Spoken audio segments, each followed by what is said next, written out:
Good morning, everybody. Hi. Welcome back to Dharma School. Dharma School kids, folks, Dharma School folks. Welcome back. We had our New Year's party last week, so now we're starting Dharma School for 2025. So Sensei's not here, so what I'm going to start with is a quick review, right? This is a Dharma School. So Sensei's been talking with you about the paramitas. So how many of you remember any of the paramitas? Just shout them out. What's a paramita? Dana paramita, okay? I think that was the one we worked on last, right? So maybe, did you start with prajna? See, I should know this too. Okay. So thanks, Mimi. So let's look at Dana paramita. That's the one I want to focus on. So thanks for bringing that one up. What is Dana paramita? What does it mean? I heard a bunch of good stuff, but I couldn't make it out because I'm 50. It's giving and selfless giving. Yeah, giving, selfless giving, right? So dana is the Sanskrit term meaning giving. So what are some examples of dana?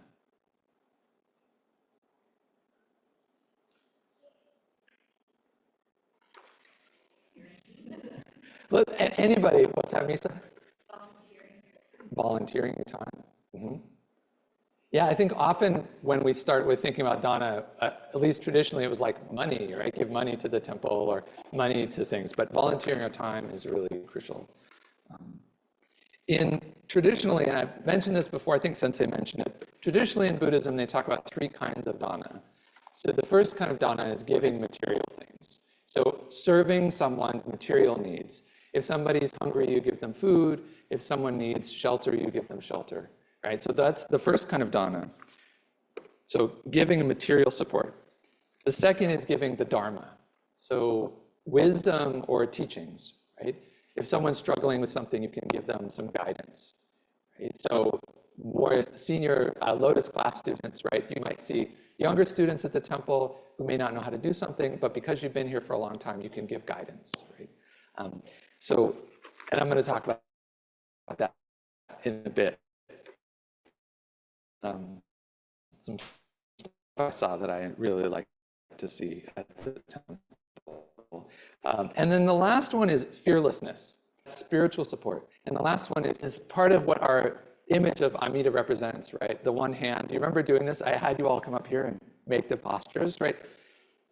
Coming at someone like this is going to instill fear and aggressiveness, but coming with open hands is instilling fearlessness. So this is the Abhaya Mudra, the symbol in Buddhist iconography of giving fearlessness.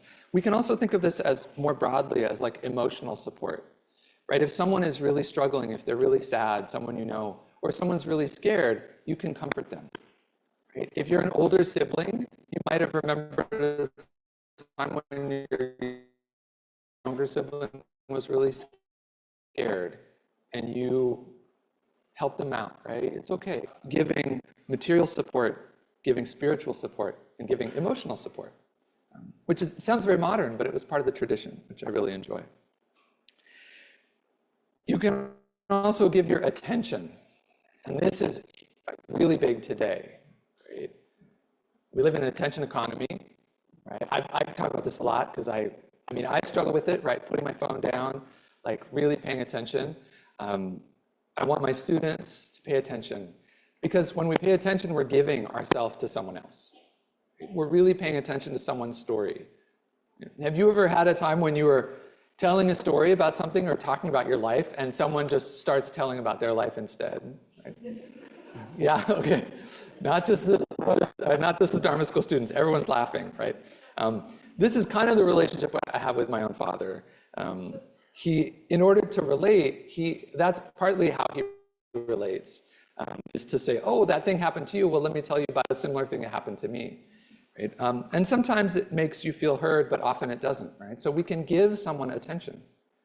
That is a kind of support. We can give them our time. We can put our phone down. We can turn off away from the computer. We can look at them and say, yeah, I'm here. Tell me your story. What's bothering you? Tell me. So we can give our attention.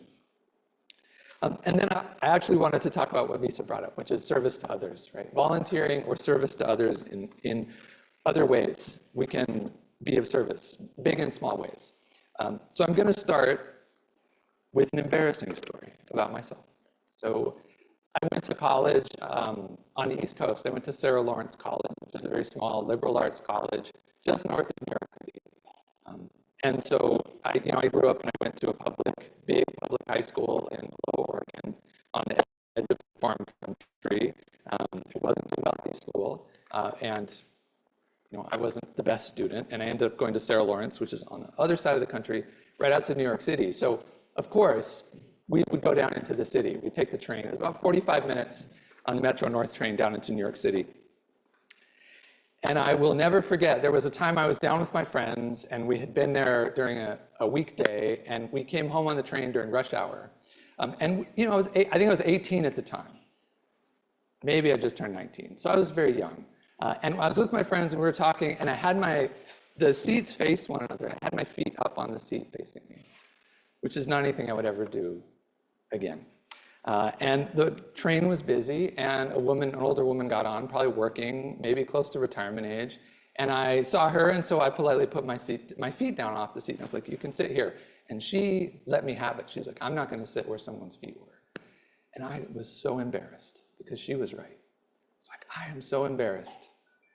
I still get embarrassed when I think about this story, and I'm 50. And I was so embarrassed I didn't do what I should have done, which is move to the seat I had my feet on and say, sit here. I just was so embarrassed I didn't know what to do. I was reminded of this Tuesday of this week. So sometimes I ride the city bus down from my house down to PLU for work. And we started up on Tuesday with our January term.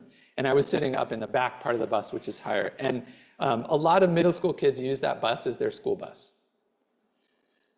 And they were sitting everywhere. And every single one of them was on their phone. And they were looking down. And we stopped in the Lincoln District, and an older Asian American man got on who had a cane. And not a single student looked up or paid attention. Fortunately, there was a seat there. I was looking, I was like, is there a seat for this man who's like on the bus is swaying. Even the kid he sits down in this little space. This kid is like kind of draped over the seat with his phone, didn't move a muscle. And I was so embarrassed. And I felt that embarrassment of when I did that on the train. So this was just last Tuesday. And as I was sitting there, like, having feelings and all this judgment about these young people, right? They're young. They're like going to school. It's really early in the morning. Like they should be asleep, right? And then I remembered Caro on Sunday, like 2 days before, and I remembered you all, the Lotus students. And I just was reminded of how we teach Dharma here at this temple, especially for Dharma school students. Near the end of Caro, I got up and I had taken responsibility for dessert, so I went and got the cakes. I opened the cakes up. Before I had even opened the second cake, Kenzo was there, Jet was there. Graduates of Lotus School. Not even asked. They were like, let's help. Can we help? And then Kenzo's like, Lotus School students will pass this cake out. Right? Lots of cake. And then you all show up. No complaints. Right? Just eager. Like, let's do it. We're here to serve. I was like, yeah, you learned something here at Temple about Dana Paramita. You learned something about service. And I was really struck, and it made me feel better. Like at that moment, sitting on the bus, watching, right? I was happy this gentleman had a place to sit in the end. But just kind of remembering your faces, showing up in the kitchen, taking out cake, coming back, getting more cake, taking it back out again. I was like, it's just a general good lesson, but it's also a good Buddhist lesson of Dana Paramita. Also cleaning up and setting up, even setting up. Charlie and Jamie were there helping set up. During cleanup, we were putting the little things away, and Freddie, who you just met today doing Oshoko, wanted to help. Brought the little like table decorations, like helping me put them in the box. It's like, dude, you just got here and you get it, right? You get it. So I was really touched at these examples of Dana Paramita, right? So in our lives, we can find Dana Paramita in so many ways, small ways of paying attention, looking out for other people, being attentive to the needs of others, even strangers, even in small ways. I think Lotus students, actually all Dharma school students, like coming to Temple all these years, like it has an impact on you, a really positive impact. I hope you can see it. I'm going to add one last thing, which is you take turns, the Lotus students take turns chairing, right? Mimi's doing it today, but like they take turns being up here. And it's not everybody's favorite job to get up and stand up in front of a whole group of people and have to run it. But I'll tell you, I have college students who've never done something like this. And when they get up to give a presentation in my class, they're terrified because they've never had a chance to do something like what you do every week. So it's another benefit of Temple is just, getting experience, talking to a whole group of people, running the show. So with that, please join me in Gasho as we reflect on generosity and giving.